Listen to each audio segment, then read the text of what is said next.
അപ്പോൾ 1-2 ദിവസമായിട്ട് പനിയും മൂക്കടപ്പും കാര്യങ്ങളൊക്കെ ആയിരുന്നു കേട്ടോ.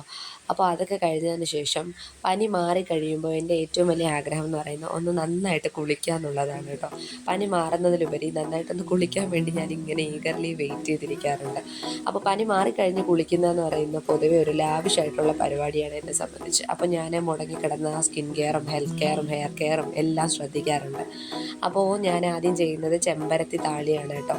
ഞാൻ ചാനലിൽ അപ്ലോഡ് ചെയ്തിട്ടുണ്ട് ആ വീഡിയോ. മന്ത്ലി ട്വൈസ് ഒക്കെ ചെയ്യാറുണ്ട്. അപ്പോൾ ചെമ്പരത്തി താളി ഉണ്ടാക്കുന്നുണ്ട്. പിന്നെ മുഖത്തിടാനായിട്ട് രക്തചന്ദനവും തേനുമാണ് എടുക്കുന്നത്. പിന്നെ ഞാൻ ചൂട് വെള്ളത്തിൽ കുളിക്കാറുണ്ട്, മസിലൊക്കെ ഒന്ന് റിലാക്സ് ആവാൻ വേണ്ടിയിട്ട്. പിന്നെ കയ്യിൽ ചരടൊക്കെ അഴിച്ചു കഴിയുമ്പോഴേക്ക് കൈ കാണാൻ ഞാൻ തന്നെ പല ആംഗിളിൽ നിന്നൊന്ന് വീക്ഷിക്കാറുണ്ട്. അതാണ് ഈ കാണുന്നത്.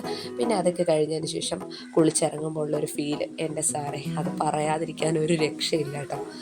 ഒരു നല്ല കാമായിട്ടുള്ളൊരു ഫ്രഷ്നെസ് തന്നെ ഫീൽ ചെയ്യും. പിന്നെ അതൊക്കെ കഴിഞ്ഞ് രാവിലെ അമ്പലത്തിലേക്ക് പോയി. അപ്പോൾ അവിടെ പോയിരിക്കുമ്പോൾ ഓരോ മെൻ്റലി ഫിസിക്കലി പീസൊക്കെ ആയിട്ട് നമ്മളിങ്ങനെ തിരിച്ചു വരും. പിന്നെ ഈ സ്റ്റേജ് എന്ന് പറയുന്നത് ഞാൻ എൻ്റെ ഫസ്റ്റ് ഡാൻസ് പെർഫോമൻസ് ചെയ്തതും അതുപോലെ എൻ്റെ കുട്ടികളുടെ ഡാൻസ് ക്ലാസ്സിൽ നിന്നുള്ള ഫസ്റ്റ് പെർഫോമൻസ് ചെയ്തതുമായിട്ടുള്ളൊരു സ്റ്റേജാണ് കേട്ടോ. അപ്പോൾ എന്നെ സംബന്ധിച്ച് ഇവിടെ ഭയങ്കര സ്പെഷ്യലാണ്. അപ്പോൾ അത്രയൊക്കെ ഉള്ളൂ ഇന്നത്തെ ഒരു മോർണിംഗ് എന്ന് പറയുന്നത്. Bye bye.